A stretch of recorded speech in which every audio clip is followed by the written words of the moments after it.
పోరాటానికే రానియకుండా తంత్రములు అన్నిటిని యేసునామములో నశింపజేయ పోరాటానికి పూనుకొన్నట్లుగా సహాయం చేయి. ఎక్కడ కన్నీళ్ళు అక్కడ కన్నీళ్లు ప్రార్థన, ఎక్కడ పౌరుషము కలిగి ప్రార్థన చేయాలో అక్కడ పౌరుషము కలిగి ప్రార్థన చేయడం సహాయం చేయాలి. మా వల్లనే ప్రార్థన కోరుకున్న వారికి నీ సహాయం నడిపించి మహిమ పొందమని మా ప్రభువుని యేసునామములో స్తుతిస్తూ ప్రార్థిస్తున్నాం.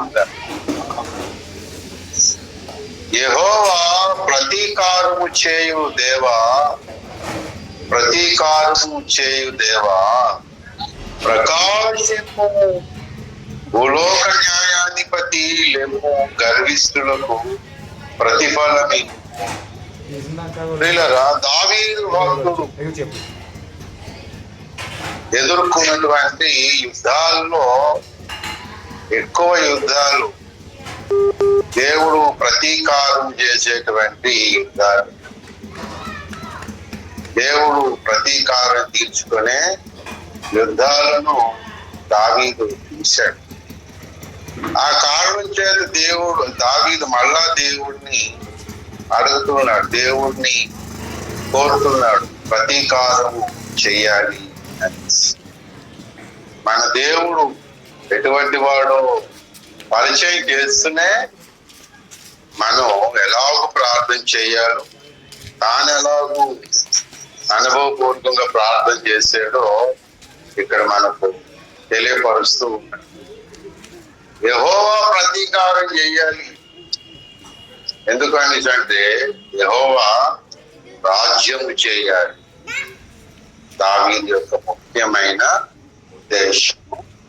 ప్రతీకారం చేస్తే దేవుడేమో రాజ్యం చేస్తాడు అని ఆ 93వ కీర్తన ఆరంభంలో మనకి చెప్పాడు. యెహోవా రాజ్యము చేయించనాడు, ప్రభావమును ఆయన వస్త్రముగా ధరించి ఉన్నాడు.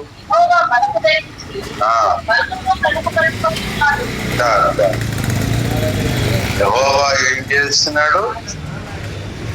రాజ్యం చేస్తున్నాడు. రాజ్యం చేస్తున్నటువంటి యెహోవా ఏం చేయాలి? మరి ప్రతీకారం చేయాలి. ప్రతీకారం చేయటం లేదంటే అర్థం ఏంటి? యెహోవా రాజ్యం చేయట్లేదని అనుకోవాలి. ప్రతీకార చర్య జరగలేదు అని అంటే అపోజిషన్ లేడు అని అర్థం. కాబట్టి 93వ కీర్తన ఏంటో తెలిసిన, అది అన్ఫుల్ఫిల్డ్ స్టాండ్ మాట, ఇంకా నెరవేరనటువంటి కీర్తన. ఆ 93వ కీర్తన ఇంకా నెరవేరలేదు. ఆ 93వ కీర్తన నెరవేరేది ఎప్పుడు అంటే 1000 ఏళ్ల పరిపాలనలో నెరవేరు. 1000 ఏళ్ల పరిపాలనలో యెహోవా ఈ భూమి మీద రాజ్యం చేస్తాడు. అలాగనే 97వ కీర్తనలో కూడా యెహోవా రాజ్యం చేయించున్నాడు. అది దేవుడు రాజ్యం చేస్తే భూలోకం ఆనందించాలి. మరి భూలోకం ఆనందించాలి అని అంటే ఈయన ప్రతీకారం అనేది చెయ్యాలి. 99వ కీర్తన మొదటి వచనం చూడండి. జనముల వరకును భూమి కదలు. యెహోవా రాజ్యం చేసినప్పుడు జనములు ఏమవ్వాలి? వణకాలి. ఎందుకంటే ఆయన ప్రతీకారం చేస్తాడు మాట. ప్రతీకారం చేసినప్పుడు జనాలు ఏమవ్వాలి? వణుకుతారు. చేత ప్రతీకారం చెయ్యాలి అనేసి యెహోవా రాజ్యము చెయ్యాలి. కానీ మీద నుంచి మనం వస్తే యెహోవా రాజ్యము చేయించున్నాడు కాబట్టి ప్రతీకారం కూడా చేయాలి. ప్రతీకారం చేసినప్పుడు ఏమో దేవుని ప్రజలు ఆనందిస్తారు. దేవునికి ఉన్నటువంటి విరోధంగా ఉన్న జనం పలుకుతారు. ఆ కారణాన్ని బట్టి 3వ వచనంలో అన్నాడు, వరదలు ఎలుగెత్తును. 93:3 యెహోవా వరదలు ఎలుగెత్తును, వరదలు తమ అలలను హోరెత్తునట్లుగా చేస్తున్నవి విస్తార జలముల ఘోష అనేవి ఉన్నాయి. మరి ఆ 1000 ఏళ్ళ పరిపాలన ఎండింగ్ లో ఏం జరుగుతుందంటే ఈ వరదలు ఎలుగెత్తుతాయి. మరి 1000 ఏళ్ళ పరిపాలన చివరిలో మొత్తం ప్రపంచంలో ఉన్నటువంటి మారు మనుషులైన వాళ్ళు అందరూ ఏం చేస్తారు? మనం నేర్చుకున్న పాఠం ప్రకారం ఏం చేస్తారు? ప్రార్థన చేస్తారు. గణేష్ నువ్వు చెప్పు, నీకు తెలుసు కదా. 1000 ఏళ్ళ పరిపాలనలో ఎండింగ్ టైంలో ఏం జరుగుతుంది? యావత్ ప్రపంచంలో ఉన్న మారు మనుషులైన వాళ్ళు అందరూ దేవుడి మీద తిరుగుబాటు చేస్తారు. మర్చిపోతే ఎట్లాగా? మారు మనుషులైన వాళ్ళందరూ యేసయ్య మీద తిరుగుబాటు చేస్తారు. యెరూషలేములో ఉన్న యేసయ్య మీద మాకు ఈయన పరిపాలన నచ్చలేదు అంటారు. ఈయన పరిపాలన మాకు అనుకూలంగా లేదని అంటారు. అప్పుడు ఎందుకంటే 1000 ఏళ్ళు ముగిసిన తర్వాత సాతాను వాడి సంఖ్యలు విడిపించబడి పాతాళంలో నుంచి వాడు వస్తాడు. ప్రజలందరినీ మళ్ళీ చేపేస్తాడు. మరి ఇదేం రాజ్యం, ఇదేంటి? ఇంతకు ముందు దినాల్లో ప్రజలు అంత హాయిగా ఉండేవాళ్ళు. మత్తు పానీయాలు ఉండేది, శరీర సుఖాలు ఉండేది. ఇదేంటి పరిపాలన అని ఫ్లాష్ బ్యాక్ లో తీసుకెళ్తారు. అందరు వాడు మాయన అందరూ తిరుగుబాటు చేస్తారు. తిరుగుబాటు చేయగానే మీద నుంచి అగ్ని వచ్చి కాదు. అలా తిరుగుబాటు చేసినటువంటి దాన్ని ఏమంటాడంటే వరదలు ఎలుగెత్తాను, వరదలు తమ అలలను హోరెత్తారు. అలలు వరదలు రావడం కాబట్టి మొత్తం అనే పాట మళ్ళీ అలలు అనేవి ఇంకా ఏంటి ముంచేయడానికి అవకాశం ఉన్న స్థితి. మరి వరదలు వస్తేనే మునుగుతారు కదా, కష్టం. మళ్ళీ ఆ వరదలకి అలలు ఎక్కువ అయ్యాయి, మరింత ప్రభావం ఉందంటే ఎక్కువ. ఆ వర్ణన తర్వాత సంగతి. కానీ 1000 ఏళ్ళ పరిపాలన ముగింపులో ఏం జరుగుతుందో వరదలతో పోలి అది ఇప్పుడు నెరవేరుతున్న కీర్తన కాదు. 93వ కీర్తన మీరు రాసుకోవాలి. ఏంటంటే నెరవేరవలసిన కీర్తన, అంటే అన్ఫుల్ఫిల్డ్ అని రాసుకో. అది ఎప్పటి కీర్తనో ఏంటో తెలిస్తే మనకు ఒక భాష్యం అనేది తెలిసి మనం దేవుని చిత్తాన్ని తెలుసుకోవాలి. లేకపోతే మనం దేవుని చిత్తాన్ని తెలుసుకోక గోతులో పడతాం. చేత ప్రియులరా 93వ కీర్తన నెరవేరవలసిన కీర్తన కదా. 94వ కీర్తన ఇప్పుడు నెరవేర్చమంటున్నాడు. మాట 94వ కీర్తనలో ప్రతీకారం చేయదేవా, ప్రతీకారం చేయి. ఎందుకు అనేసి అంటే రాబోయే దినాల్లో నీవు రాజ్యం చేస్తావు. నువ్వు రాబోయే దినాల్లో రాజ్యం చేసే వ్యక్తి నువ్వే కదా. మరి రాజ్యం చెయ్యాలి అనేసి అంటే ఇప్పుడు నువ్వు ప్రతీకారం చెయ్యాలి.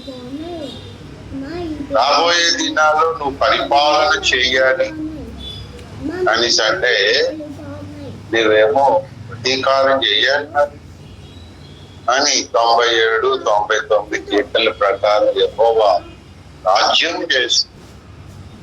దీపములు సంతోషిస్తాయి, భూలోకం ఆనందిస్తుంది అని. మరి యెహోవా రాజ్యం చేసినప్పుడు భూలోకం ఆనందిస్తే మరి శత్రువుల యొక్క వారి చర్యలన్నీ ఎలా ఉన్నాయి? వారి చర్యలన్నీ కూడా చాలా వ్యతిరేకంగా ఉన్నాయి. ఆ 94వ కీర్తనలో మనకి 3వ వచనం చెప్తాడు, భక్తిహీనులు ఎంత వరకు ఉత్సహించుడు అని. అలా కఠోరమైన మాటలు పలుకు. యాకోబు దేవుడు లేడని అనుకోడు మన పాఠం. అలాగనే 6వ వచనంలో యెహోవా వారు నీ ప్రజలను స్వాస్యమును బాధిస్తున్నారు. మళ్ళీ అందులో విధవరాండ్రుడు పరదేశులు, తండ్రి లేని వారిని హతము చేయిస్తున్నారు అని ఇలా చెప్పుకుంటా వచ్చాడు. ఇలా చెప్పుకుంటూ వచ్చి మళ్ళా చివరిలో అంటాడు 20వ వచనం, కట్టడలను కీడు కల్పించే దుస్తుల పరిపాలనతో నీకు పొందు కలుగున. దుస్తులు నీతిమంతుల ప్రాణము తీయటకే వారి మీద పడుతున్నారు. కాబట్టి దుస్తులు ఇలాగ చేస్తున్నారు. కట్టడలు ఏం చేస్తున్నారు? కట్టడ వలన కీడు కల్పించు దుస్తుల పరిపాలనతో. కట్టడ వలన ఏం చేస్తున్నారు? కొత్త కట్టడ నీళ్లు పెడతారు. మరి వీళ్ళే కొత్త కట్టడలు పెట్టి వీళ్ళే ఏం చేస్తారని అంటే కీడు కల్పిస్తారు. ఎందుకురా కీడు కల్పిస్తున్నావు అని అంటే కట్టడం ఉంది కదా. స్టేట్ గవర్నమెంట్స్ లోని సువార్త కొరకు కట్టడం పెట్టారు. మత మార్పిడి బిల్లు, మత మార్పిడి చేస్తే జైలు వేస్తారు. పోలీస్ స్టేషన్కి వెళ్తే మనల్ని జైలు వేస్తారు. ఏమంటే స్టేట్ లో చట్టం ఉంది అంటారు. రాజ్యాంగంలో లేదు కదా అంటే అది ఎప్పుడుదో, అది ఇప్పుడు మాత్రం కొత్త చట్టం వచ్చింది. వీళ్ళ చట్టం కల్పించేసి వీళ్ళే మనకి ఏంటి కీడు కల్పించడానికి పూనుకున్నారు. ఇలా మనుషులు ఉన్నారు. కాబట్టి దేవుడు ఏం చేయాలి? దేవుడు ప్రతీకారం చేయాలి. దేవుడు ప్రతీకారం చేయాలి. అలాగ ప్రతీకారం చేయాలి అనేటువంటి తాత్పర్యంతో దావీదు భక్తుడు దేవుణ్ణి విన్నవిస్తూ ఉన్నాడు. కాబట్టి దేవుడు ప్రతీకారం చెయ్యాలా వద్దా? దేవుడు ప్రతీకారం చేయాలి. ఎవరి మీద చేయాలని రాయబడి కీర్తన?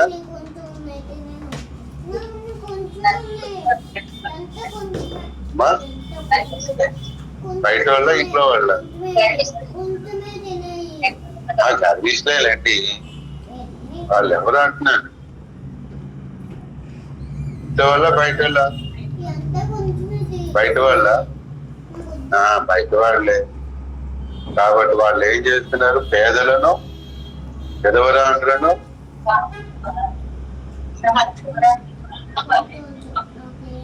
వాళ్ళు చంపుచున్నారని అన్నాడు. మరి బాధిస్తూ ఉన్నారు ప్రజలు. కాబట్టి దావీదు భక్తుడు దేవుణ్ణి అంటున్నాడు ఏమని? నీవు ప్రతీకారం అయితే నీవు ప్రతీకారం చేయాలి, ప్రతీకారం చేయాలి అనేసి చెప్తారా? దేవుడు ప్రతీకారం చేయాలని అనుకుంటుంటే దేవుడి మీదనే ప్రతీకారం చేయాలనుకుంటారు. సాతాను ఏం చేస్తాడు తెలిసిన? దేవుడు ప్రతీకారం చేయాలనుకుంటాడు కాబట్టి దేవుని మీదనే ప్రతీకార చర్య చేయాలని అనుకుంటారు. ద్వితీయోపదేశ కాండము 32వ అధ్యాయంలో ఈ ప్రతీకారం, పగ తీర్చుకోవడం అన్ని 32లో ఎక్కువ ఉంటది. 32వ అధ్యాయం చూడండి. బుద్ధి లేని అవివేక జనమ 6వ వచనం, ఇట్లు యెహోవాకు ప్రతీకారము చేయుదురా,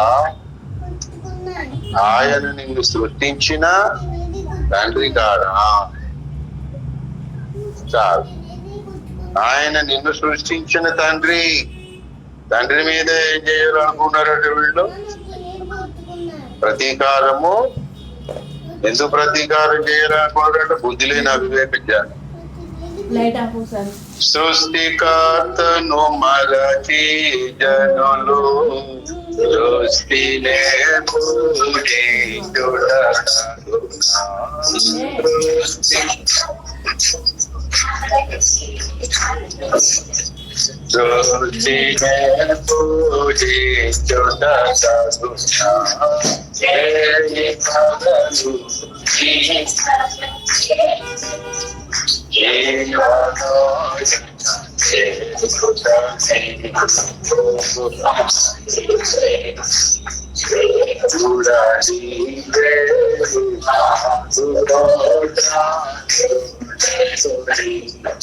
పిల్లరా, సృష్టికర్త అయినటువంటి దేవుడు తండ్రి కదా. తండ్రి మీదనే ఏం చేయాలనుకున్నారు? ప్రతీకారం చేయాలను. ఇప్పుడు అలా లోకం ఉందా లేదా?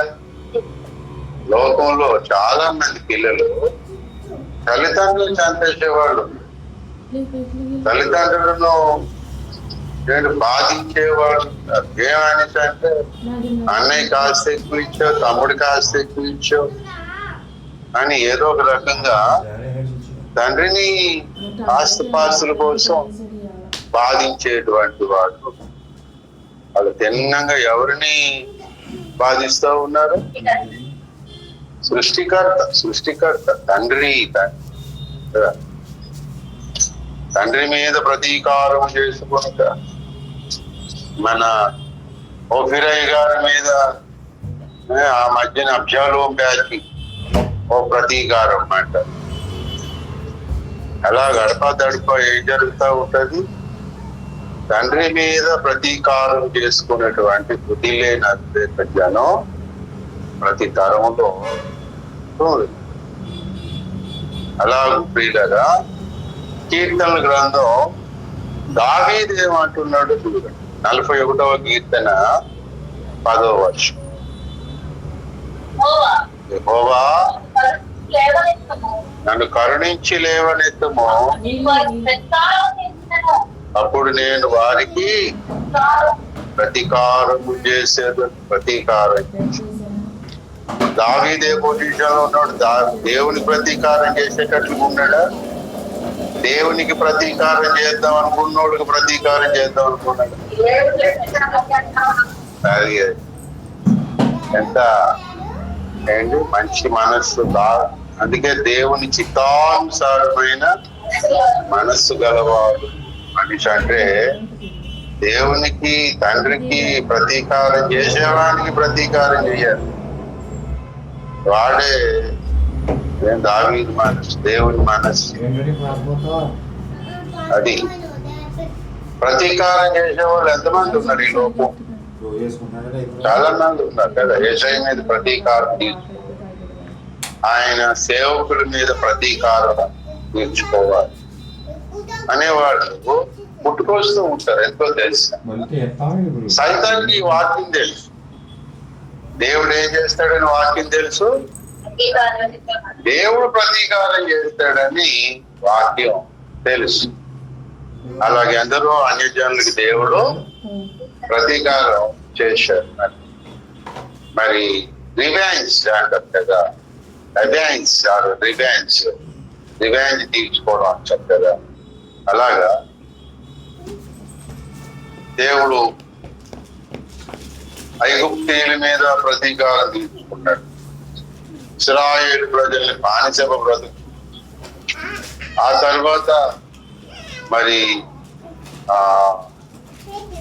బబులోను దేశస్తుల మీద ప్రతీకారం చేసి, ఇప్పుడు ఆ రెఫరెన్స్లని మనం దిగలేం. కానీ బబులోను దేశస్తుల మీద బబులోను దేశస్తుల్ని దేవుడే పట్టుకెళ్ళిపోమని వాళ్ళకి అవకాశం ఇచ్చింది. పట్టుకెళ్ళిపోయిన తర్వాత వాళ్ళు తాగకపోతారు. మాదీయులు, పారసీకులు, పర్షియన్స్, పారసీక మాదియా, కోరెష్ రాజు వచ్చి ఏం చేశాడు? బబులోనులో రాత్రికి రాత్రి ఊడ్చిపడేశాడు. మరి దానియేలుకి ఆ గీతల అక్షరాల భావం చెప్పున ఆయన అన్నాడు. బెల్షస్సర్ రాజు అంటే నెబుకద్నెజరు యొక్క మనవడు. వాడేమో దేవుని పాత్రల్లో మందు పోసుకొని తాగుతా ఎంజాయ్ చేస్తా అందరితో ఉన్నాడు. వాడి పాత్రలు ఏదో తాగొచ్చు కదా. దేవుడు ఏమో అనకపోతే ఇటు తిన్నవి తీసుకొని దేవుడి పాత్రలనే ఉపయోగించు.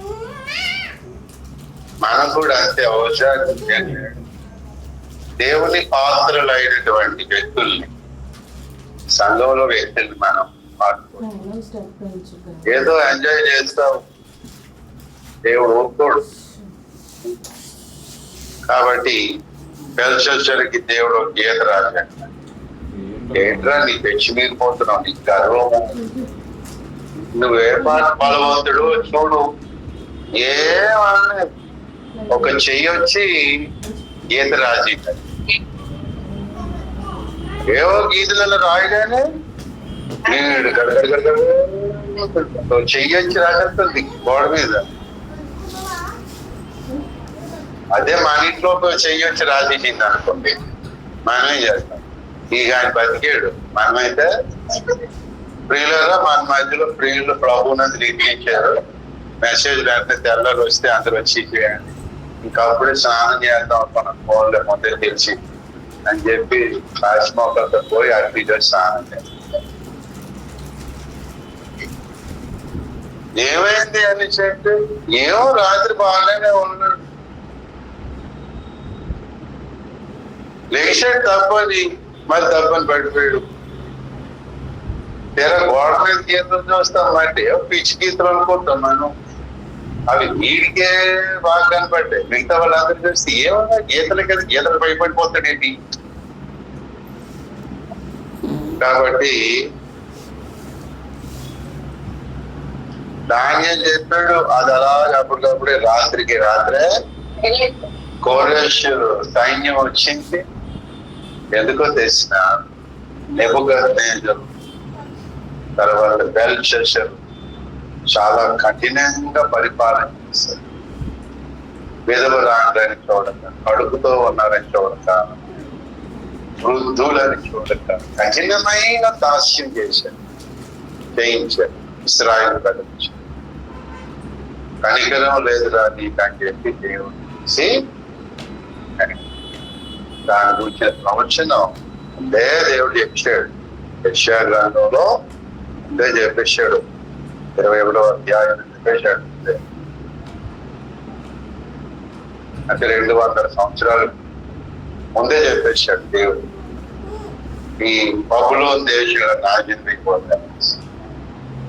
తెలుసుకోవాలి కదా, అదెవరో ఎవరిదో గ్రంథం, యూదుల గ్రంథం మనకేది. మీరు యూదులు వచ్చారు కదా, మీకు ఈ దేవుడు ఉన్నాడు, యూదులు ప్రవక్తలు ఉంటారు కదా, ఏం చెప్పాడు రా మీరు మా దేశానికి కోసం, మీ దేవుడు ఏం చెప్పాడు రా అని దానియేలు కూర్చోబెట్టి అడిగితే బాగున్నా. అంటే అధికారము, డబ్బు, గర్వం లాగానే అసలు వాళ్ళ తగ్గుతారు, మన దేశాలు ఉంటారు. మనం ముందుగా తెలుసుకొని జాగ్రత్త పడేటట్టుగా దేవుడు రాస్తే చాలా మంది అన్యజనులు తిరస్కరించాడు. నాకు ప్రవక్తల లేఖ తెలుసుకుంటే బెల్షస్సరు జాగ్రత్త పడు. కాబట్టి దేవుడు ఏం చేశాడు, నెబుకద్నెజరు లేదా బబులోను దేశానికి ప్రతీకారం చేశాడు, ఐగుప్తుకు చేశాడు, అష్షూరు దేశానికి చేశాడు. తర్వాత ఇశ్రాయేల్ దేశాన్ని ఎవడెవడు ఏం చేశాడో దేవుడు ఆ దేశానికి దేవుడు చేశాడు. తూరు దేశానికి చేశాడు, షీదోను, తర్వాత ఎదోము. ఒక దేశం కాదు, ఎన్ని దేశాల్లో దేవుడు వదిలిపెట్టలేదు. మీరు మన బైబిల్ గ్రంథానికి క్షుణ్ణంగా చదివితే దేవుడు ఎన్నో దేశాలకు ప్రతీకారం ఆయన చేశాక మనం చూస్తాం. దేవుడు అన్యజనులకు ఆయన ప్రతీకారము చేస్తాడు. ఎందుకంటే ఇగో ఈ కీర్తనలు మనకు దాని విషయాలు చెప్పాడు. యాకోబు దేవుడు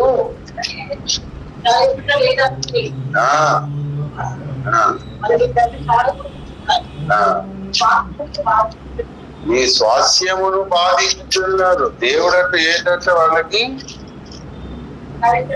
దేవుడు విచారించట్లేదు, చూచటలేదు. 5వ వచనం యెహోవా చూచటలేదు, యాకోబు దేవుడు చూచట్లేదు అనుకొని నీ ప్రజలను నరగొట్టుచున్నారు, నీ ప్రజలు నరగొట్టుచున్నారు అని చెప్పాడు కదా. వీళ్ళగా ప్రతీకారం, దేవుడు ప్రతీకారం చేసే దేవుడు.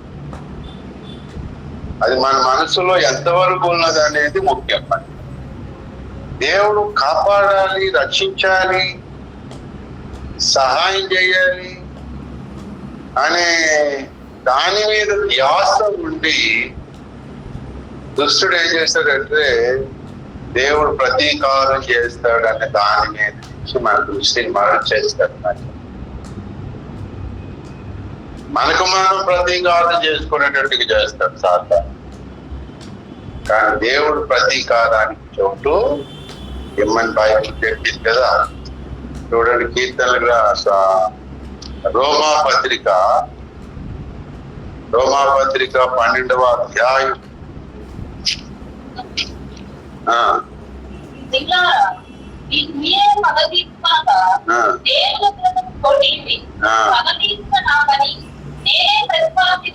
దేవుని పగ తీర్చుకొనక దేవుని ఉగ్రతకు చోటీయుడి పగ తీర్చుట.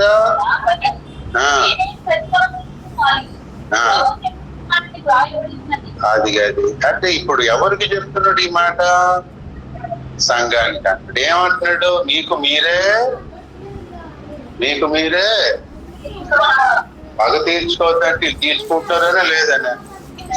ఏం తీసుకుంటారు? అప్పులా, రుణాలు? అవి తీర్చడం లేదు. అవి తీర్చమని అడుగుతున్నాడిని పగ తీసుకుంటున్నాడు. ఈ అప్పు ఎలా తీర్చాలా? లేదు. నన్ను అంటాడా ఇప్పుడు ఇది పగ ఎలా తీర్చున్నాను అంటే ముందే లోపల పగ ఉంది మాట. ఏంటి? పొయ్యిలో పొగలాగా పగ వరకు వెళ్ళిపోయారు మాట. ఈ విశ్వాసంలో ఎంతో దూరం పోయారు. పగ ఎప్పుడు స్టార్ట్ అవుతుంది? ఇప్పుడు పొగతో పగని పేర్లుద్దాం, పోల్చుదాం. పొగ ఎప్పుడు వస్తుంది? ఇప్పుడు అందరూ గ్యాస్ అలవాటు అయిపోయింది కానీ పొగ కూడా వచ్చింది.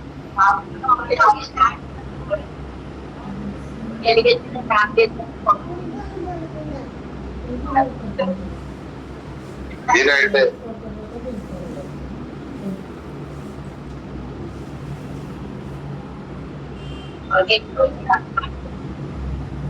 కాలిపోయిన తర్వాత ఎందుకు పోగలుగా అంటే ముందు మంట స్టార్ట్ అయింది, తర్వాత పొగ. పచ్చికర్రలు కాలిస్తే పొగ వస్తుంది, కానీ అది కాలినట్టు వారి బాధ సంబంధమైన పొగ అంటే ముందు మంట ఉందా, పొగ ఉందా? సరే, పగ అనేది ముందు ఎవరైనా పెట్టించుకుంటారు వెంటనే. మనం చూసాడు, ఏరా సిగ్గులేదు అని అన్నాడు అనుకో, ఇంకా వాని మీద పగ పెట్టుకుంటావా? ఎప్పటికైనా నెలకైనా ఏం చేయాలి అని ఏంట్రా అడుగుతున్నావు? ఒక జాగ్రత్త అంటే సరేలే అనుకుని వెళ్ళిపోయారు అనుకోండి, పెద్ద పట్టించు. కానీ వాడేమో వాళ్ళ అమ్మని తిట్టాడు, నా భాషలో తిట్టాడు. మరి అని నా భాష వ్యభిచారం పుత్రుడా అన్నాడు, ఒకటి చేస్తాడు అని అన్నాడు. అన్నప్పుడు వాడికి నన్ను ఒకడు అన్నాడు, అది ఇప్పటికీ దేవుడికి చెప్పాను. అన్నాను అన్నాడు, నువ్వు నేను పుట్టడానికి కారణమైన జన్మని చెప్పాను వాడు అన్నాడు. నువ్వు ఆయన జ్ఞాపకం చేస్తావు, వాడికి ఏం చేస్తావు? నా తల్లిని ఇలాగా అది గుర్తులాగానే షాక్ అవుతుంది, భయం తలలో తిప్పేస్తావు. నా తల్లిని అన్నాడు జ్ఞాపకం. నా జ్ఞాపకం వచ్చినప్పుడు అలా చెప్తుంటాను, దేవుడు నా తల్లి నాడు, నా తల్లి నాడు, నా తల్లి నాడు. ఆ నామరూపాలు లేకుండా చెయ్యాలి. నా తల్లిని అన్న, సంఘము అనే తల్లిని అన్న, కంప్లైంట్ వెళ్తూనే ఉంటది. నా కన్నులు చూసి నాకు సంతోషించాలన్నమాట. నా పగ జల్లారాడు. అలా కొట్టాల దేవత. కాబట్టి పగ లోపట ఉన్నది.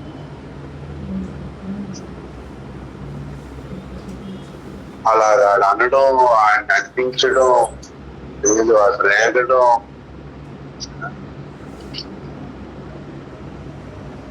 నేనే పగ తీర్చుకుంటే ఏమవుతుంది? మనుషులు మన పని. దేవుడికి ఎప్పుడు ఎలా పగ తీర్చుకోవాలో ఆయనకు తెలుసు. నేను ప్రతీకారం చేయలేదు. చేసినప్పుడు తెలుస్తుంది. కాబట్టి దావీదు ప్రతీకారం చేస్తానన్నాడు లేదా? చేస్తానన్నాడు కదా. కీర్తన 41:10 యెహోవా నన్ను కరుణించి లేవనెత్తు, అప్పుడు నేనేం చేస్తాను? ప్రతీకారం. ముందు నన్ను లేవనెత్తు, నేను పడిపోయాను. నన్ను లేవనెత్తిన తర్వాత అది భక్తుల లక్షణమా కాదు? దేవుని చిత్తానుసారమైన మనసా కాదు? సైతాన్ ఏం చేస్తాడంటే మనకు మనం ఊరికనే పగబెట్టుకునేటట్టుగా చేస్తాడు. కానీ పౌలు ఏమంటున్నాడు? మీకు మీరే పగ తీర్చుకోవాలి. దేవునికి అబ్బో ఉగ్రతకి వెళ్ళిపోయాడు ఆయన. ఏకంగా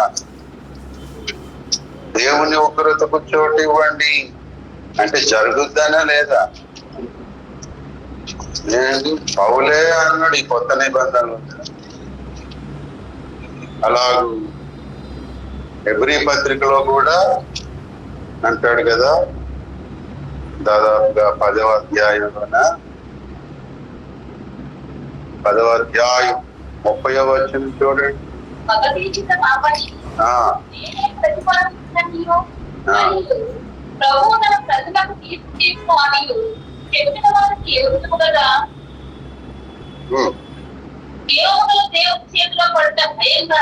దేవుని చేతిలో, జీవుల దేవుని చేతిలో పడుట భయంకరం అన్న మాట భయం వేసేటట్టుగా ఉన్నది. దేవుడు అంటే ఎట్లాగున్నది? చాలా మందికి ఆ డిగ్రీ బాబు ఆయన 3 మేకులు తీసుకోలేడు, ఇలాగా అలాగా అంటున్నారు. మరి అంటే ఏం చేస్తుంది? దేవుడికి ఏం చేస్తున్నారు వీళ్ళు? పగ పెట్టుకో దేవా, పగ పెట్టుకో. పగని పెంచుతా ఉన్నారు, ఉగ్రతకు తీసుకెళ్తున్నారు అన్నమాట.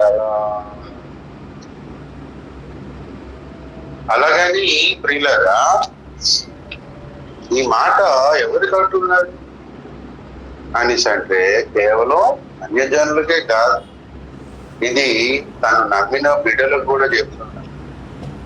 దేవుణ్ణి త్రోసివేసే వారి గురించి చెప్తున్నాడు అన్నమాట. అలాగూ దేవుడు పగ తీర్చుకునేవాడు లేదా ప్రతీకారం తీర్చుకునే దేవుడు ఆయన. సాతాను ఏం చేస్తాడు? దేవుని మీద మనకి పగ కలగజేస్తాడు, లేదా దేవుని మీద మనకు ప్రతీకారం కలగజేస్తాడు. మనం ద్వితీయోపదేశకాండం 32:6 చూసాం కదా. బుద్ధి లేని అవివేక జనమా చేయుదురా, ఆయన మీకు తండ్రి కాదా? తండ్రి నీకు ఏమైనా చేశాడు? ఆయన అది చేసిన తండ్రి మీద ప్రతీకారం యావత్ మానవ జాతిని సృజించిన తండ్రి ఆయన కదా. అలాగే ఇశ్రాయేలు ప్రజలు కూడా తండ్రి ఆ ఇశ్రాయేల్ ప్రజల చేత ఏం చేయిస్తాడు సైతాను? దేవుని మీద ప్రతీకారం. దేవుని మీద ప్రతీకారం ఎలా చేస్తారు వీళ్ళు? ఎలా చేస్తారు చేసిన? జస్ట్ దేవుడిని మార్చేయడమే. దేవుని మీద ప్రతీకారం అంటే దేవుడిని మార్చేసి అన్య దేవతలను పెట్టుకోండి. ప్రతీకారం మనం ఆ 34 అధ్యాయం చదివితే మనకు అర్థం అవుతుంది. ఇతర దేవతలను మనం దేవుని స్థానంలో పెట్టే దేవునికి ప్రతీకారం చేసి, అనగా మనకి దేవుడు చేయలేదు కాబట్టి ఆ దేవుడిని మనం నమ్ముతాం. అంటే అది ఎంత కోపం వస్తుంది? మన ఇంట్లోని అమ్మా నాన్న భోజనం పెట్టలేదని చెప్పేసి పక్కింటికి వెళ్ళి భోజనం చేసి అరుగు మీద మన ఇంట్లో వాళ్ళు చూస్తుండగా తినడం ఎలాగుంటుంది కదా. పెట్టినప్పుడు ఆగాలి కానీ అంటే మీరు పెట్టడం లేదు కదా అని ఇక్కడికి వచ్చి తిన్నాను నేను ఆకలేస్తాను అంటే వాళ్ళ అమ్మా నాన్న అయిపోయారు. కాబట్టి దేవుళ్ళను మార్చేసేయడమే దేవుని మీద ప్రతీకారం. అలా బోధలు మార్చేసేయడమే దేవుని మీద ప్రతీకారం చేయడం. అలాగనే మనకు మనమే తీర్పు తీర్చుకోవడం ఒక రకంగా దేవుని మీద ప్రతీకారం. ఏరాలు గొడవాడేమి అని అంటే ఏం ప్రభావ ప్రార్థన చేశాను, నువ్వేమో గొడవ తీర్చలేదు అని చెప్పేసి మనకు మనం కొట్టేసుకున్నాం, మనకు మనం తిట్టుకున్నాం. దాన్ని ఏమంటారు? దేవుని మీద ప్రతీకారం చేసుకో. దేవుని మీద ప్రతీకారం, మనిషి మీద ప్రతీకారం తీసుకోవడం అంటే మన కక్ష మన పగ తీర్చుకోవడమే కదా వాడి మీద. వాడికి ఏదో దెబ్బ కొట్టడమే కదా ప్రతీకారం. సెపరేట్ అండి. ఇప్పుడు చెప్తే ఎక్కడ మన ప్రతీకారం వీడి మీద తీసుకుంటున్నాం అంటాడేమో, వీడే తీర్చుకునేటట్టుకుంటాడు. రాత్రి అందరూ రండి ప్రార్థనకి, మన సంఘం ఏమో సార్థి సంఘం అయిపోతుంది అంటారు. ఆ సార్థి సంఘం కోసం చెప్తాడేమో అనుకుంటే వీడు ప్రతీకారం అంటాడు. ఏమో అర్థం అవ్వట్లేదు అసలు. సైతానికి అర్థం అవ్వట్లేదు, మాకు అర్థం అవ్వట్లేదు. ప్రతీకారం మా మీదనా వాడి మీదనా? అర్థమైందా? దేవుడు మనం అనుకున్నట్టుగా మనకి చేయలేదు అనుకోండి, అప్పుడు మనమే చర్యకు పూనుకున్నాం. దాని అర్థం ఏంటి? దేవుడి మీద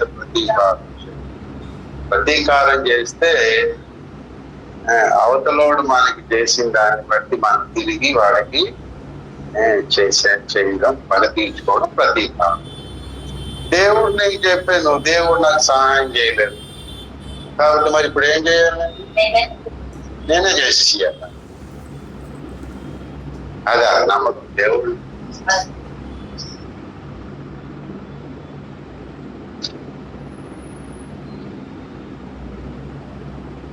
దేవుడు చెప్పిన లేఖనములను, దేవుడు చెప్పిన తీర్పులలో మనం కానీ మనకి మనమే తీర్పు తీర్చుకుంటే మనం దాని ప్రతీకారం చేయడం మన దేవునికి అది సాధారణంగా చాలా ప్రమాదకరమైన విషయం. అంత ప్రమాదం సాతాను ప్రతీకారం దావీదు చేస్తాను కదా. ఎట్లా చేస్తాడు దావీదు? దేవుని చిత్తం లేకుండా యుద్ధం చేస్తాడు. ప్రతీకారం చేశాడు కొంతమంది రాజుల మీద, ఫిలిస్తీన్ల మీద ప్రతీకారం తీసుకున్నాడు.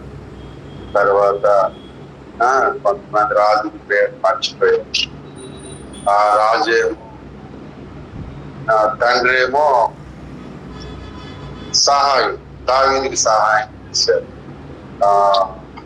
ఆ తండ్రి సహాయం చేశాడని కొడుకు దగ్గరికి వెళ్ళి నేను సంధి చేసుకుందాం, మరి మీ నాన్న నేను తన ఫ్రెండ్స్ అని చెప్పి సంధికి వెళ్తే వాళ్ళిద్దరు సంధికి వెళ్ళే వారిని ఏం చేశారంటే నేను వాళ్ళను చాలా అవమానపరుస్తారు అన్నమాట.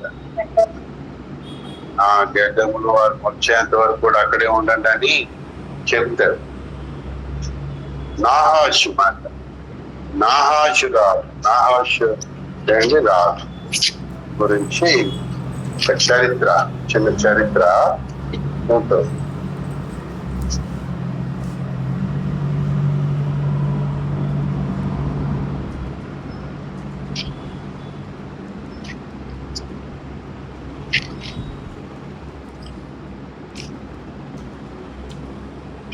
సరే,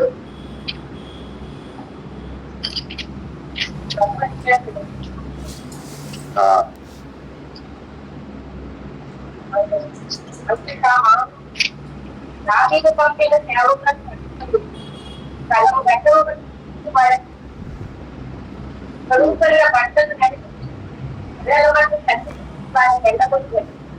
ఈ సంగతి దావీదు వినబడినప్పుడు ఆ మనుషులు వారు పంపించి ఈ గడ్డములు చేతి వరకు ఎక్కువ పట్టణము ఆగి అటు తర్వాత రెండని వారికి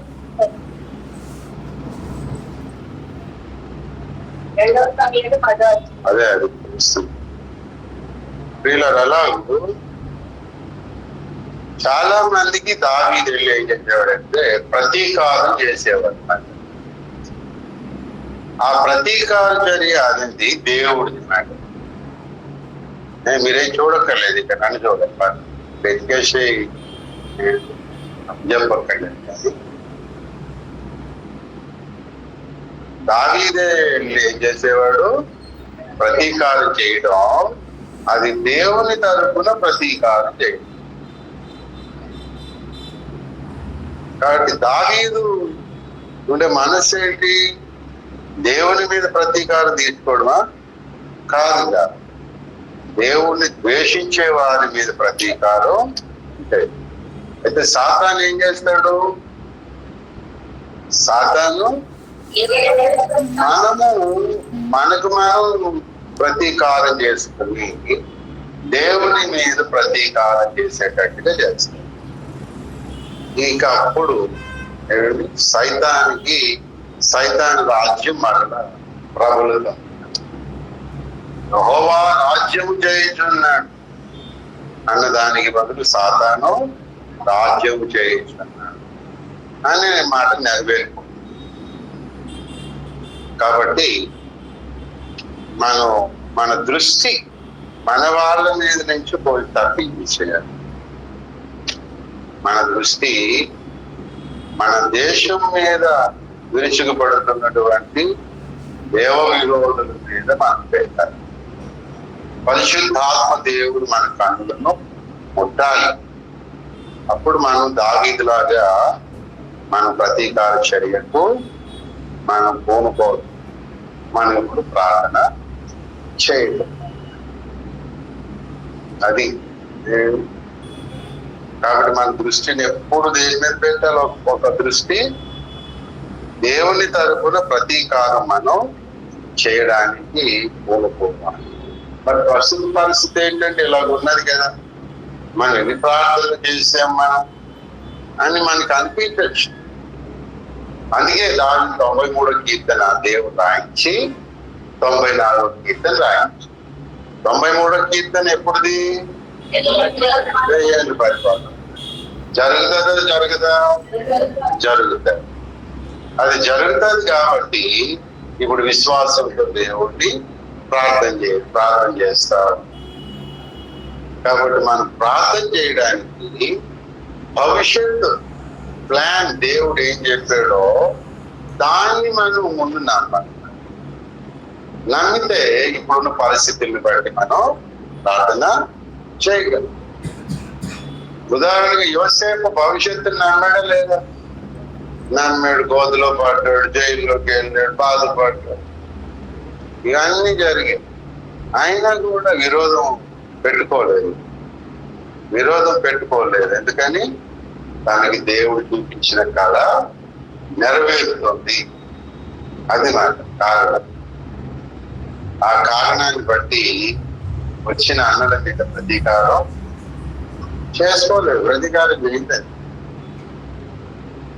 అలాగూ ప్రియులారా, ఫస్ట్ పాయింట్ ఏమో, మనము దేవ విరోధుల మీద ప్రతీకారం కనిపించని అదృశ్య శక్తులు కానీ కనిపిస్తున్న అదృశ్య శక్తుల యొక్క ప్రేరణతో నడుస్తున్న వ్యక్తులు, మతోన్మాదులు, సువార్త విరోధులు, వాళ్ళ మీద దృష్టి మనం పెట్టాలి. అయితే సాతాను మాత్రం మనము ప్రతీకారం పగ తీర్చుకున్నట్లుగా చేస్తాడు. ఆ కారణం చేత మన ప్రార్థన బలిపీఠం కూలిపోతుంది. ప్రార్థన బలిపీఠం నిలబడాలంటే యెజబెలు మీద ప్రతీకారం పగ ఏలియా. కాబట్టి ఏలియా ఒక్కడే ఆసక్తితో అదే దేవుడి మీద పగ పెట్టుకున్నాడు అనుకోండి. ఏం దేవా నువ్వు అజోలేదు, ఏం లేదు. ప్రార్థన బలిపీఠం ఉంటుందా? మన ప్రార్థన బలిపీఠం కొలగొట్టడానికి కూడా సాతాను కోపం వీడి మీద పోయి దేవుడి మీద పెట్టేటట్టు చేస్తుంది. ఇంట్లో భార్య సరిగా రోజు వంట సరిగా వండలేదు, ఉప్పు ఎక్కువ వేసింది అనుకో, అప్పుడు ఎవరు తింటాడు? భర్త.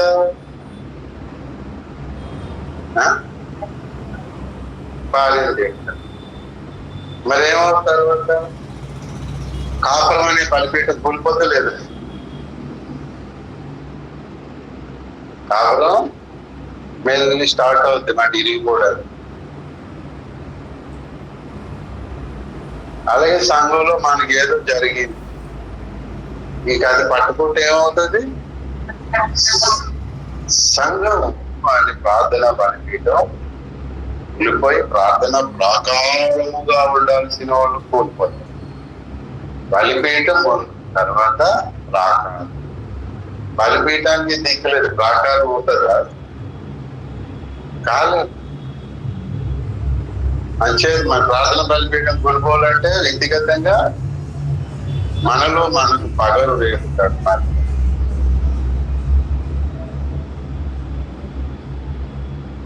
కాబట్టి మొదటేమో మన ప్రార్థనా బలిపీఠము బాగుపడి మనం దృష్టిని మీద ప్రతీకారం చెయ్యాలి అంటే మనకు అన్యాయం చేస్తున్నదేమో దేవ విరోధి సాతాను, వాడి దూతలు, వాని ప్రేరేపణలో ఉన్న ఇక్కడున్న మంత్రగాడు, క్షుద్రపూజలు, ఇవన్నీ దాని మీద మన దృష్టిని అంటే మరింత కోపంతో ప్రార్థనా బలిపీఠం, మరింత ఆసక్తితో మన పౌరుషం కలిగి ప్రార్థన పోరాటానికి పూనుకోగలుగుతాం. దేవునికి స్తోత్రం. అంతేకాదు పిల్లరా, మనం ఈ పగ తీర్చుకొనుట, ప్రతీకారము తీర్చుకొనుట అనే విషయంలో పౌలు చెప్తాడు. దయచేసి చూడండి, తిమోతికి రాసినటువంటి పత్రిక, తిమోతికి రాసినటువంటి పత్రిక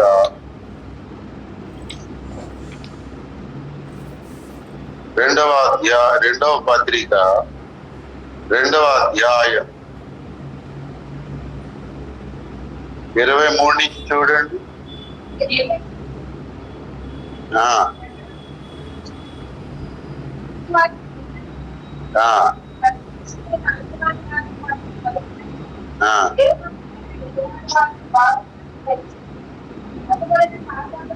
అందువలన సాతాను తన ఇష్టము చొప్పున చెరపట్టిన వీరు ఆ,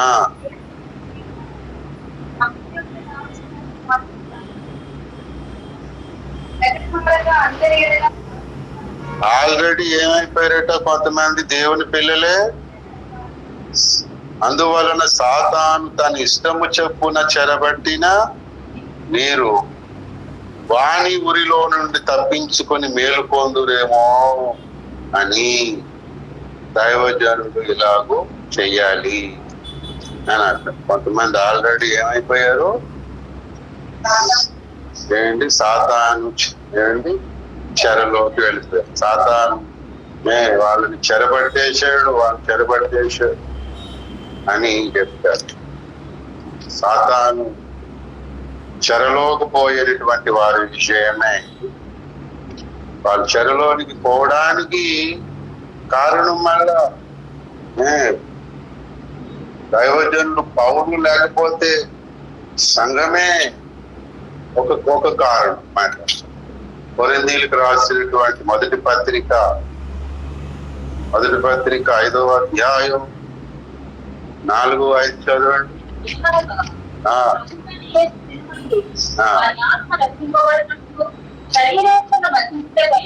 మన ప్రభువైన యేసుక్రీస్తు నామమున వీరును నా ఆశ్రయు మన ప్రభువైన యేసుక్రీస్తు బలముతో కూడినప్పుడు అట్టి వారిని సాతానులకు అప్పగింపవలెను. మీరు నేను కలిసి ఏం చేద్దాం అమ్మా? సరే చెప్పాలి, బైబిల్ ఉంది కదా చూడండి. సాతానులకు అప్పగింపవలెను. ఎవరెవరు?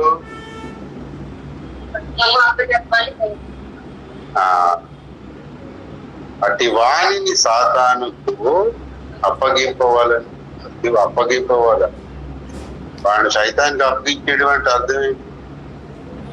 ఏమిటి? క్షుద్ర పూజలు చేస్తున్నాడు, శాత పనులు చేస్తున్నాడు, ఆ స్థలాలు ఎక్కడున్నాయో కనుక్కొని అక్కడికి తీసుకెళ్ళమని.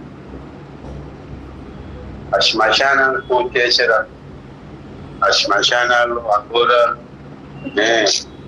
ఆ అర్ధరాత్రి ఇదిగోండి మావోడే ఇది పట్టుకోండి అని అప్పగించడం, పౌలాలకు అప్పగించడా? అలాగా సాతానికి అప్పగించడం అంటే అర్థం ఏంటి? వాడిని సంఘంలో వచ్చి వచ్చేది వరకు వాడిని బయటికి గేటేసేయడం అంట. సాతాన్ అంటే లోకంలో ఉంటాడు కదా, దేవుడైతే ఎక్కడ ఉంటాడు? సంఘంలో ఉంటాడు. ఆ సంఘములో ఉన్నటువంటి వ్యక్తిని వాడినేమో లోకంలోనికి వెళ్ళాడు. అందుకని ఏమన్నాడు? ఆ దుర్మార్గుడిని మీలో నుంచి వెలివేయడి అని చెప్పాడు. అనేసి అంటే వాడిని సంఘంలో నుంచి వెలివేసేయండి అన్నాడంటే వాళ్ళ లోకంలోకి వెళ్ళి, వాళ్ళ లోకంలోకి వెళ్ళగానే మేమేంటి సాతాను పడుకుంటాడు. ఒకడు దేవుని బిడ్డ వచ్చాడు అక్కడికి అని చెప్పి వాడిని పడుకుంటాడు.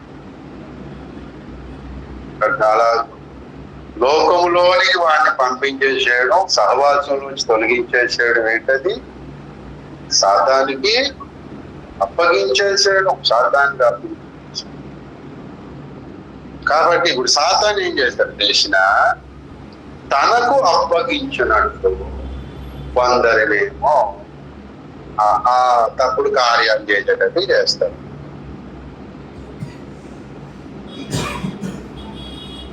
వాడు తప్పు చేసినందుకే కదా వాడినేమో సాతానికి అప్పగిద్దాం అన్నాడు. ఓకే, ఇదేదో బాగుందిరా అని చెప్పి సాతాన్ ఏం చేస్తాడు? తప్పు చేయిస్తా ఉంటాడు సంఘంలో పెట్టాను చేత. తప్పు చేయించడం వల్ల మళ్ళీ ఏమవుతారు వీళ్ళు? వాడి దగ్గర వాడికి బాగుంది కదా ఈ స్కీమ్, ఏదో బాగుందా? నీకేదో అయినట్టు మీరేది కదా. ఎవడికి బాగుంది? మీకే వాడికే? వాడికి బాగుంటే మీరు నవ్వుతున్నారు.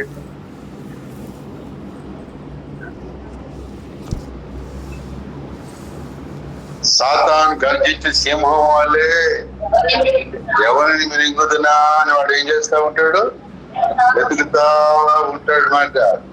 ఎవడు నా నోట్లో పడేస్తాడా ఏ దైవజన్ నా నోట పడేస్తాడా అని, ఏ సంఘం నా నోట పడేస్తాడా అని వాడు చూస్తా ఉంటాడు. చాలా జాదుగడు. అసలు దైవజనుడికి విశ్వాసులకి ఎవరికి ఇష్టం ఉండదు. ఎవరికైనా అరే నేను తప్పు చేయగానే సైతానికి అప్పగించండి నన్ను అంటగా. దెయ్యం పట్టినోడు కూడా ఏం చేస్తాడు, బాబు బాగు చెయ్యండి నాన్న అని చెప్పి దయ్యం పట్టిన వాళ్ళు వస్తారు. కానీ పోయి ఎవడైనా దయ్యం దగ్గరికి వెళ్తాను బిడ్డ. సరే సైతాన్ పని పడదాం మనం అందరం కూడా. సమయాలు ఇంటి దగ్గర శ్మశానం ఉంది కదా ప్రియులారా, ఇక్కడైతే మన అందరూ గోలగా ఉందని చుట్టుపక్కల వస్తున్నారు. అక్కడే పోయాం అనుకోండి శ్మశానం దగ్గరికి, అక్కడ ఆరాధన మరి ఎవ్వడు మనల్ని ఏమన్నా. ఒకవేళ మృతులు లేచినా లేస్తారు, కానీ మనం అక్కడ ఆరాధన పెడితే ఎవడు వస్తాడు? ఎవడైనా వచ్చాడని ఫోన్ చేద్దాం అంటే ఎవరికి ఆడే స్విచ్ ఆఫ్. మరి ఈ ఫోన్ స్విచ్ ఆఫ్, ఈ ఫోనే సైతం పడిపోయాడా?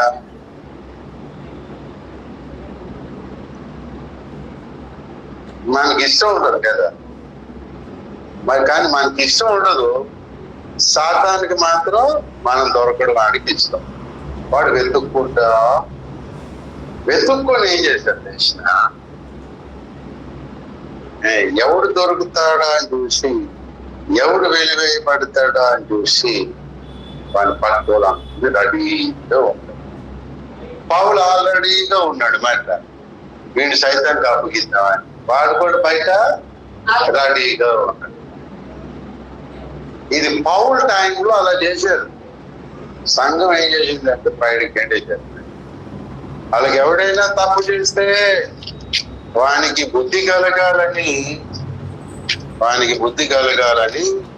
వానితో మీరు మాట్లాడొద్దు అనేసాడు. చూడండి దయచేసి దశలోనికి రాసినటువంటి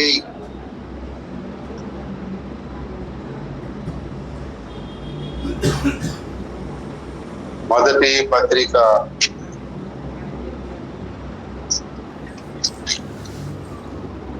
5వ అధ్యాయం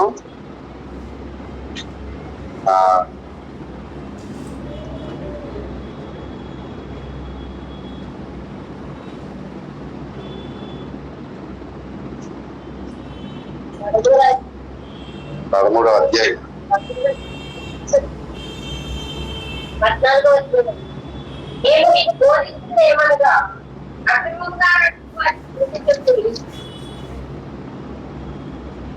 రెండవ పత్రిక 3వ అధ్యాయం 14. ఈ పత్రిక మూలముగా నేను చెప్పిన మాటకు ఎవరైనా లోబడని ఎడల అతను కనిపెట్టి అతను కుటుంబ నిమిత్తము అతనితో సాంగత్యము చేసి అయినను అతనికి శత్రువుగా భావించక సహోదరుగా భావించి బుద్ధి ఎలా చెప్పాలి? ఎలా భావించి కాదు, బుద్ధి ఎలా చెప్పాలి? అది 14లో ఏమన్నాడు? సాంగత్యము చెయ్యదు, సహవాసం చెయ్యదు. చేయకపోతే ఏమవుతుంది? వాడికి బుద్ధి. మనం ఎవరు మాట్లాడలేదు అనుకో, అప్పుడు వాడికి ఎలాగుంటుంది? ఎదురుపడుతూ నుంచి అంటే మొహం దిక్కుని వెళ్తున్నాం. అసలు ఇప్పుడు సంఘాలు ఉట్టిగానే అలా జరుగుతుంది కదా. ఎవడే చేయకపోయినా మొహం దిక్కుపోతుంటారు. ఏమంటే సాతాను తలక అలా దిక్కుతాడు. వీడి తలకు ఇటు దిక్కుతాడు, వాడు తలకాడు. వీళ్ళేదో ఈ పత్రికలు ఇంకా వాక్యం నెరవేర్చేస్తున్నారు అని కాదు. అసలు మాట్లాడుకోకుండా మీరు అలాగే జరిగేది. ఇప్పుడు అలా జరుగుతుందా? ఇప్పుడు అందరు తప్పైన కుమారుడు క్యారేజ్ ఇచ్చిలోనే ఎక్కువ ఉన్నారు. క్యారేజ్ లో లైన్ కట్టేస్తున్నారు మాట. అది ఫోన్ ద్వారా మళ్ళీ వెళ్తాయి మాట. ఫోన్ ద్వారా వాడికి చక్కగా ఆర్డర్ చేసి, నువ్వు ఎక్కడ ఉన్నావు లొకేషన్ పెట్టావు సార్, ఆ లొకేషన్ కే భోజనాలు పోతాయి. ఇలా జరుగుతుందని నాకు ఎప్పుడో తెలుసు, 20 years బ్యాక్. ఇప్పుడు తప్పిపోయిన కుమారుడు దగ్గరికి మనం వెళ్ళదు అనేది బుద్ధిహీనత. ఇప్పుడు అట్లా జరగదు ఏమి. అసలు ఏంటి తప్పిపోయిన కుమారుడు ఎక్కడి అంటే క్యారేజ్ పట్టుకెళ్ళనోడు తప్పిపోయింది. పట్టుకెళ్ళిన వాళ్ళందరూ తప్పించుకుంటున్నారు. నేను ఆలోచించాను, ఇది రాంగ్ అయితే ఇది ఇప్పుడు ఈ తరంలో ఇది జరగడం ఇంపాసిబుల్ అంటే ధ్యానించాను. ఒకటే ఏం చేయాలంటే సైలెన్స్ అయిపోయింది. ఆ వ్యక్తితో సైలెంట్ అయిపోయింది. వాడికి ఏది చెప్పాలనుకుని ఏది చెప్పాలి. వాడికి దేవుడు ఏదో చెప్తాడు, మరి దేవుడు వాడికి చెప్తాడు చెప్పాలి. వాడికి ఏమైనా కొన్ని సలహాలు ఇవ్వాలి, ఇవ్వదు. వాడికి కష్టంలో ఉంటాడు, నామినల్ గా ఉంటాం, మరి నార్మల్ గా ఉంటాం. ఇక అదే చాలేంటి వానికి బుద్ధి రావడానికి డెలివరీ చేస్తాడు. సంఘంలోకి వస్తారు, మాట్లాడుతూ ఉంటారు. బాగున్నారంటే బాగున్నారు అంటారు, బర్త్డే అంటారు, కేక్ కట్ చేస్తారు, ఇవన్నీ ఉంటాయి. కానీ అసలు వాని రక్షణ కొరకు సలహాలు ఇవ్వడం అనేది జరగదు. ఇది నేను నేర్చుకొని 20 years నుంచి అక్కడక్కడ ఈవెన్ సేవకుల దగ్గర కూడా జాగ్రత్తపడేవాడు మాట. ఓపెన్ మినిస్ట్రీస్ లో బయట సేవకులు దేవుడు ప్రార్థన చేస్తే కొంతమంది కూడా చెప్పేవాడు కాదు.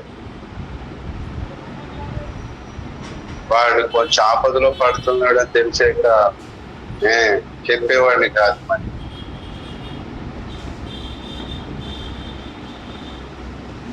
సైలెన్స్ అయిపోయాడు. ఎందుకంటే అదే తప్పైన కుమారుడికి క్యారేజ్ పట్టుకెళ్ళకుండా వాడు ఇక్కడ ఉంటాడు, మళ్ళీ సంఘారాధనలోనే ఉంటాడు.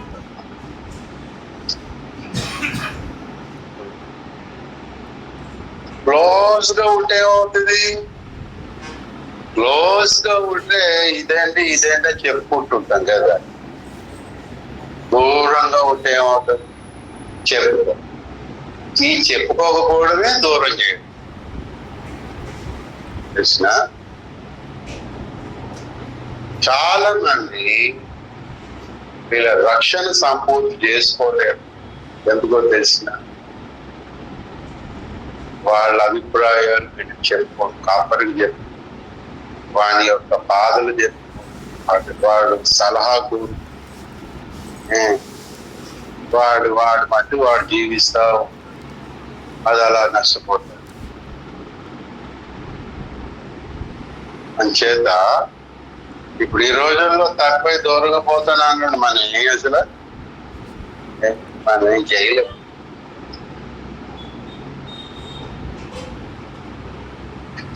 వాడు సాతాను ఏం చేస్తాడు? ఎవరిని మంగిదనా అని ఎదురు చూస్తాడు. కాబట్టి ఇప్పుడు వెలివేసేటట్టుగా వాడే చేస్తాడు. వెలివేయగానే పొట్టుకోవడం. ఇప్పుడు వెలివేయబడు అనేది లేదు, రేర్ కదా ఇలాంటిది. కానీ జరుగుతుంది అవి ఎక్కువ కదా. దోషములు జరుగుతున్నవి ఎక్కువ, వెలివేయబడేది తక్కువ. కాబట్టి సాతాను ఏం చేస్తాడంటే ఆ లోకాన్నే ఇందులో తీసుకొచ్చి పెడేస్తాడు. ఇప్పుడు వెలివేయడం దేని?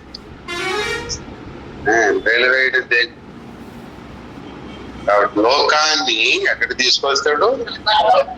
సంఘంలోనికి తీసుకొస్తే వాడు వెలివేయబడి సాతానికి అప్పగించాను అని అన్నట్టు చూసారు. పౌలు కొరింథీ పత్రికలో వాడిని సాతానికి అప్పగించాలి మనం అన్నట్టు చూసారు. అది సంఘంలోకే లోకం వస్తే ఇవి సైతానికి అప్పగింపబడినట్టే. వాడంత దారుణమైన ప్రణాళిక వేసుకొని సంఘాలు వాడికి తెచ్చడానికి కలిపేసుకున్నాడు. దీనికి మనం ఏం చేయాలి? ఓపెన్ మినిస్ట్రీస్ అనేది ప్రతీకారం ప్రతీకారాన్ని చాలా బోధలు, చాలా బోధలు సాతానికి అనుకూలమైన. అందులో ఒకటి యెజబెలు. ఏం చేస్తున్నావు? ఉండనిచ్చున్నావు. యెజబెలే ఇందులోకి వచ్చేసాక మీరు యెజబెలుకి అప్పగించేయండి అని అంటే ఎలాగుంటది? జోక్ లో ఉంటుంది. యెజబెల్ రాజ్యం ఇశ్రాయేలులో ఉంది. అరే జాగ్రత్త, నేను యెజబెలుకి అప్పగిస్తాను అని అంటే ఎలాగుంటది? అది అలా ఇంట్లోనే దాడు ఇంకా అప్పగించడే బాబు. అదే ఎక్కడే ఉంది. అది కొంతమంది పేర్లు అడుగుతారు కదా, అప్పుడు ఇప్పుడు అడుగుతున్నారు లేదు. కానీ దెయ్యం పట్టిన వాడికి నీ పేరేమిటి అని అంటే అదేమో పుల్లమ్మ ఎల్లమ్మ అంటే మీ నాన్న పట్టిద్దామా? ఎక్కడి నుంచి వచ్చావు అక్కడికి వెళ్ళు అని అంటారు. నేను ఎక్కడి నుంచి వచ్చాను అక్కడికి వెళ్ళను, ఎందుకంటే వీడే అక్కడికి వచ్చాడు.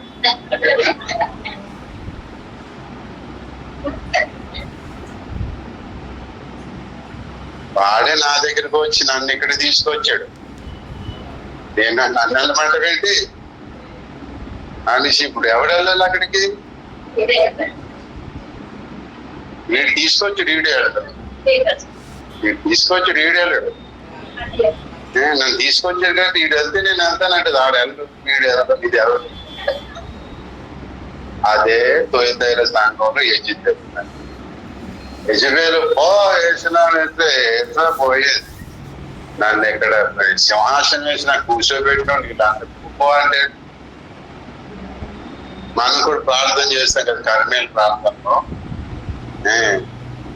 వేస్తున్నాం. యెజబెలు పోమని ఆజ్ఞాపిస్తున్నాను.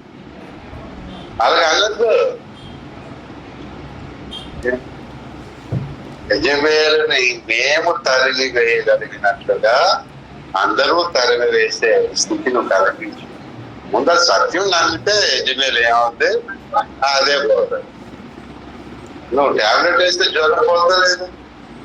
టాబ్లెట్ వేయకుండా జ్వరం పోతే ఎట్లా పోతుంది? సత్యం లోపలికి రాగానే యెజబెలు బయటికి వెళ్ళదు. యెహూ వచ్చాడు, యెజబెలు కిందకు వచ్చింది కదా. యెహూ ఇంటికి రాలేదు అనుకోండి, యెజబెలు ఇంటికి, అది కిందకు వస్తుందా? కిందకి తోయపడుతుంది అది. అలాగా యెజబెలే కూర్చొని ఉంది. ఇప్పుడు అక్కడ ఉన్న వాళ్ళందరినీ మనం ఏమో సాతానికి అప్పగిద్దాం అంటే ఎలా ఉంటుంది? ఇప్పుడు సాతానికి అప్పగించడానికి అది యెజబెలు అని బయట ఉందా? అది సంఘంలో. ఇప్పుడు కానీ పౌలు వస్తే ఏం చేస్తారు? కాబట్టి సాతాన్ని ఏం చేస్తాడు?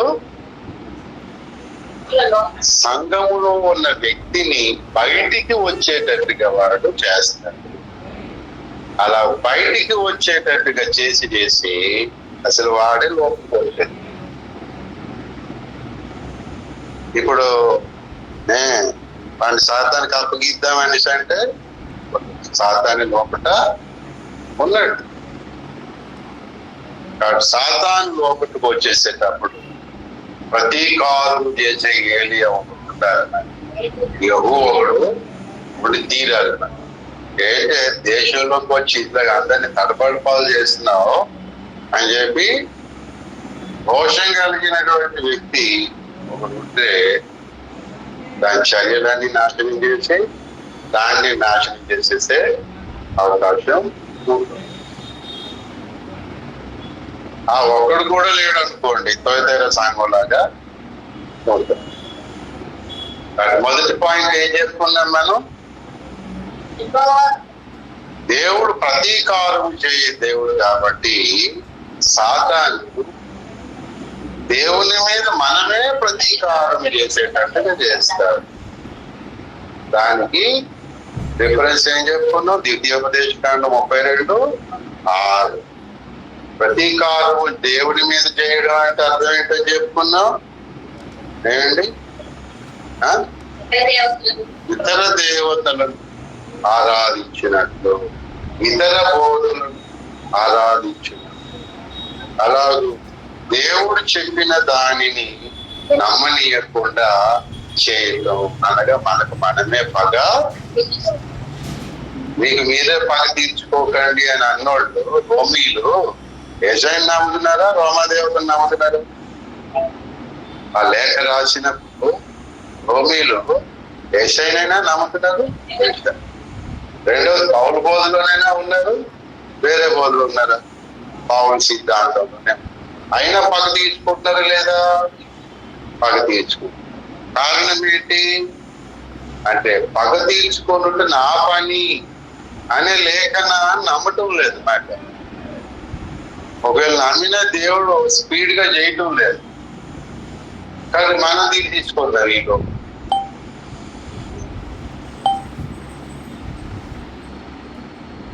అలా దేవుని మీద మనం ప్రతీకారం తీర్చుకున్నట్లు సాతాను చేస్తాం.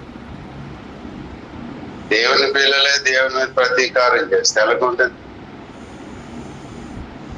అది మొదటి విషయం. రెండో విషయం ఏం చెప్పుకున్నాం?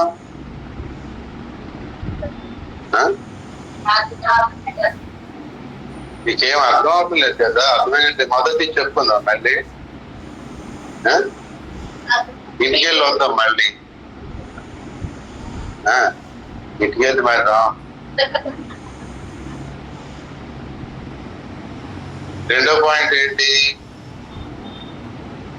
పౌలు చెప్పినట్లుగా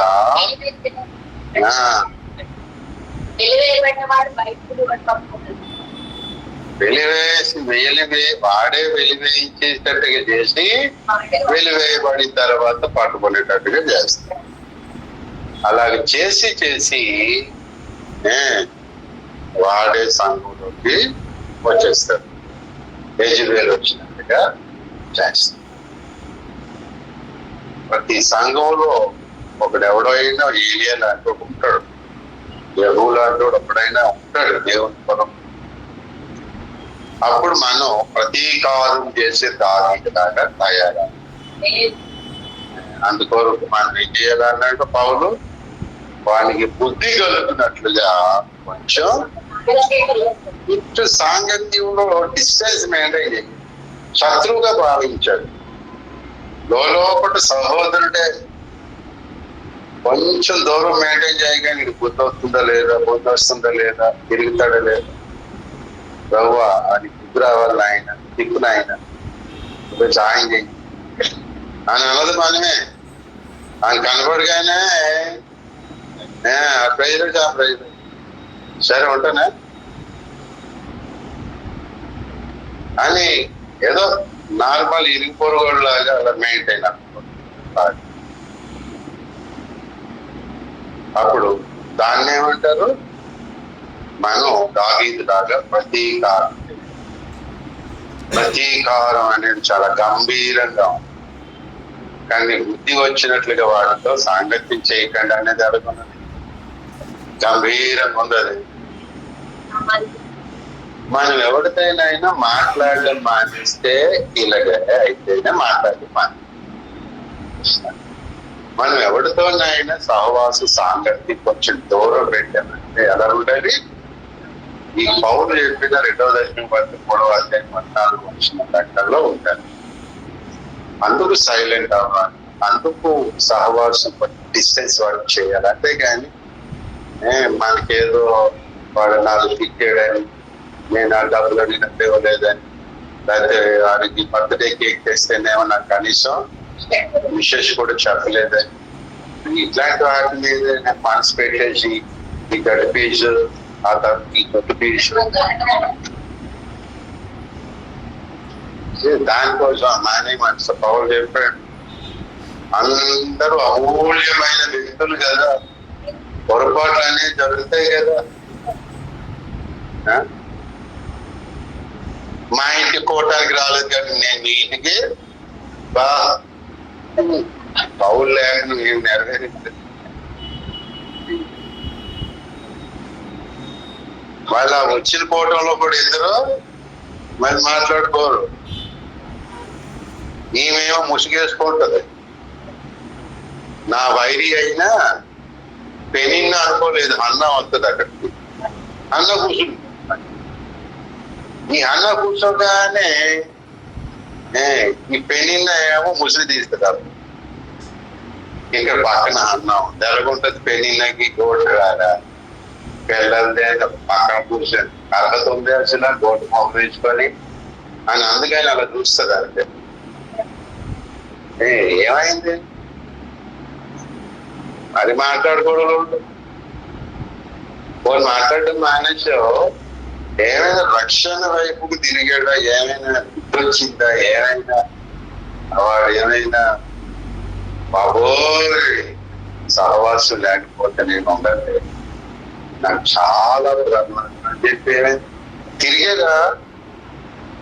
లేకపోతే అసలు సైతాన్ని నిన్ను పట్టుకున్నాడు అని అర్థం. మన ప్రతీకార చర్య సరి అయినది. దేవుడు ప్రతీకారం చేస్తే ఆ చేసిన వాళ్ళందరూ రక్షణ పొందేటట్టుగా మళ్ళీ ఏంటి అన్ని జాతులు రక్షణ పొందినట్టుగా దేవుడు చర్యగా పొందుతున్నాడు. ఎవరెవరినైతే దేవుడు తిరస్కరించాడో వాళ్ళందరూ మళ్ళీ ఆ జాతుల శేషం 1000 ఏళ్ళ పరిపాలన వస్తాయి. మన రిఫరెన్సులు తీసుకొని కష్టం అవుతుంది కాబట్టి టైం అయిపోతుంది. యెషయా గ్రంథంలో ఉంటాయి ఎక్కువ. మన ప్రతీకార చర్య ఎలా ఉండాలి? లోపల సహోదరుడిగా ఉండాలి. శత్రువుగా భావించాడు, వాడు తిరుగుతాడు అనేటట్టుగా మనం సైలెంట్. వాడైనా అలాగే ఉన్నాడు అనుకో, ఇక వాడిని వదిలేశాడు. 2-3 సార్లు గద్దించిన తర్వాత వాడిని వదిలేసాయంటే. కాబట్టి ఈ 1000 ఏళ్ళ పరిపాలన తప్పకుండా జరుగుతోంది, దేవుడు రాజ్యం చేస్తాడు అనేది మనం నమ్మితే ఇప్పుడు జరుగుతున్నటువంటి పరిస్థితులను బట్టి మనం ప్రార్థన చేయగలం. భవిష్యత్ అనేది మనం చూడలేదు అనుకోండి, ఏం ప్రార్థన చేసినా దేశం అలాగే ఉన్నదని మనకు ప్రార్థన చేయలేదు. అది 3వ విషయం. కానీ మనం ప్రార్థన చేయాలంటే ఒక వాగ్దానం ఉందా లేదా? యోసేపుకి ఒక వాగ్దానం అబ్రహాంకి ఉందా లేదా? బలిపీఠాలు కట్టుకుంటూ పోయారా లేదా? అవునా కాదా? అలా చెప్తే కనీసం మీ వాగ్దానాన్ని దేవుడు గుర్తు చేస్తాడు. వీడు అవునాండు కాదాండు ఏంటి? ఒక్కొక్కరికి ఏదో వాగ్దానం దేవుడు ఇస్తాడు, ఆ వాగ్దానం నెరవేరుతుంది అని అనుకుంటే ఇప్పుడు బలిపీఠం కడుపుతాం ప్రార్థన చేసి. అలాగే సార్వత్రిక సంఘ విషయం కొరకు మనకు ఒక వాగ్దానం ఉంది కాబట్టి మనం ప్రార్థన చేయగలం. అంటే అలాగే దేవుడు లోకములో ఉన్నటువంటి వారిపై దేవుడు ప్రతీకారము తీర్చుకునే దేవుడు అని మనం నమ్మగలిగితే ఆయన మనం ప్రార్థన చేయగలుగుతాం. లేకపోతే ప్రియులరా మనం ప్రార్థన చేయలేము. ఎంత చేసినా దేవుడు అంతేనండి సహాయం చేయట్లేదు అని వాగ్దానాన్ని నమ్ముతా, పూర్వకాలంలో అన్యజనులు చేసిన ప్రతి చర్యను మనం నమ్మక, భవిష్యత్తులో దేవుడు చేయబోతున్నటువంటి రాజ్యాన్ని మనం నమ్మకపోతే మన ప్రార్థన బలిపీఠాన్ని కోల్పోతాం. ఈ 3 విషయాలు మనం మననం చేసుకుందాం. వీటిని బట్టి మనం ప్రార్థన చేసి దేవుడు ప్రతీకారము తీర్చుకున్నట్లు నేను మరలా ప్రార్థన చేసి ఆయన్ని దేశంలోనికి దూసిన ఖడ్గముతో రమ్మని ఆహ్వానిద్దాం. చేస్తున్నటువంటి ఈ మంత్రశక్తుల ప్రయోగాలన్నిటిపై దేవుడు తన అగ్ని కుమ్మరించాలని దిగి రావాలని మనం ప్రార్థన చేద్దాం. దేవుడు మనకు సహాయం చేయను కాక. ఆమేన్. స్తోత్రం. హల్లెలూయా, హల్లెలూయా, హల్లెలూయా, హల్లెలూయా.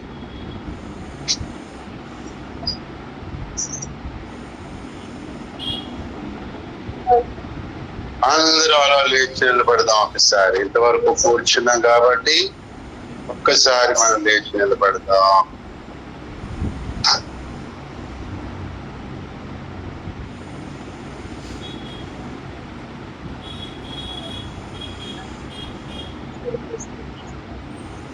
ఆకాశము తట్టు చేతులెత్తి ఓ ప్రార్థన చేద్దాం. ఆకాశము తట్టు చేతులెత్తి ప్రభుని స్తుతిద్దాం, ఆరాధిద్దాం. ప్రతీకారం చేసే దేవుడు మనకు. దేవుడు వట్టి అమాయకుడు, చేతగాని వాడు అనుకోవక్కర్లేదు. ప్రతీకారం చేసే దేవుడు ఆయన. అన్ని జనులకు ప్రతీకారం చేసే దేవుడు. కనిపించని దుష్ట శక్తులకు ప్రతీకారం చేసే దేవుడు ఆయన. ప్రియులారా,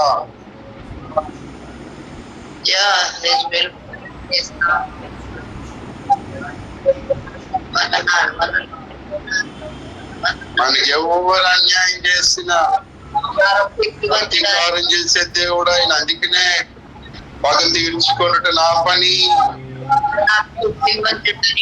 మీరు పగ తీర్చుకోవద్దు, అవకాశం ఇవ్వండి దేవుడు. సంఘస్థులు కూడా అన్న, ఓ సంఘస్థులు కూడా. కాబట్టి దేవునికి అప్పగిద్దాం. ప్రభువా నీకు వందనాలు.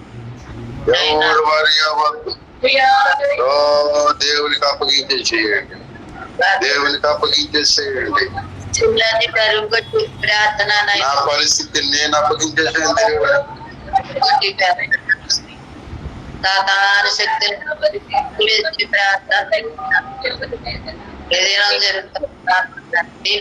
దావీదు వలె ప్రతీకారం చేయాలి మనం. దుష్ట శక్తుల మీద ప్రతీకారం. ఆ దుష్ట శక్తులను వాడుకుని ఈ లోకంలో సువార్తకు విరోధంగా ప్రవర్తిస్తాం. క్రైస్తవులను బలహీనపరుస్తున్నటువంటి దయ్యములు మనుషులపై ప్రతీకారం చేసుకోవాలి. అయితే మనం దేవుని మీదనే ప్రతీకారం చేయనట్లుగా, సాతాను మీద, వాడి మనుషుల మీద కాక దేవుని మీద ప్రతీకారం చేసేటట్టుగా సాతాను చేస్తాడు. ప్రార్థన చేద్దాం. ప్రభువా ఏనాడు తెలియక కూడా ప్రభువా ప్రతీకార చర్యకు పూనుకో.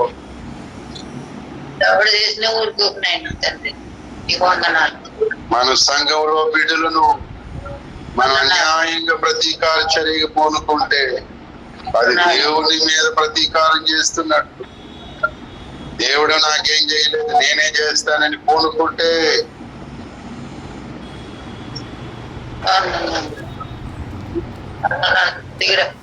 అలాగే ప్రియులారా, సాతాను మనమే చెరబట్టబడేటట్టుగా, వాడికి అప్పగించబడేటట్టుగా సంఘంలో కార్యాలు చేస్తా ఉంటారు. జాగ్రత్త పడుడికి సహాయం చేయను ఆయన అని అడుగుతా. మనం వాడిని బంధిస్తున్నామని వాడే మనల్ని బంధించేయాలనుకుంటాడు.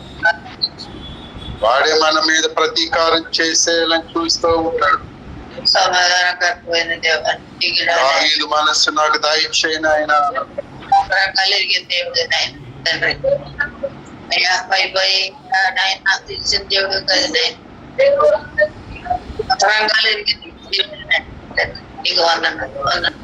బుద్ధి లేని అవివేక జనమా, ఆయన మీకు తండ్రి కాడా? ఆయన మీద ప్రతీకారం తీర్చుకుంటారా? దేవుడు మనకు తండ్రి.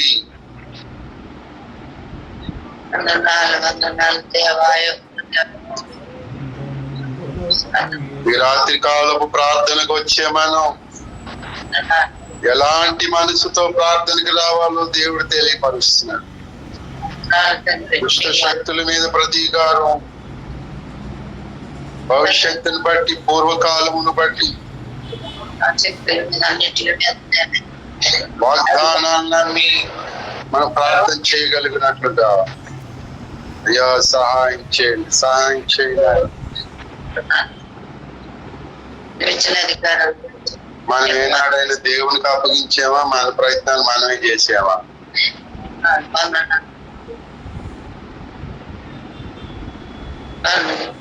జీవం గల దేవుని చేతిలో పడుట భయంకరం.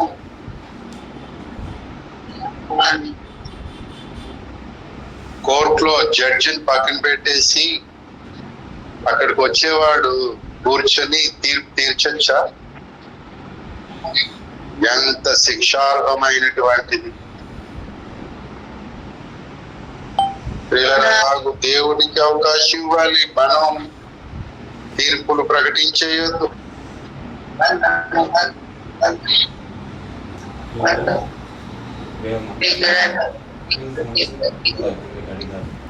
ప్రతీకారం చేయ దేవా ప్రకాశింపు నాయన అని మనం అడగాలి. సాతానేమో మన మీదకి దేవుడు వచ్చేటట్టు చేస్తాడు.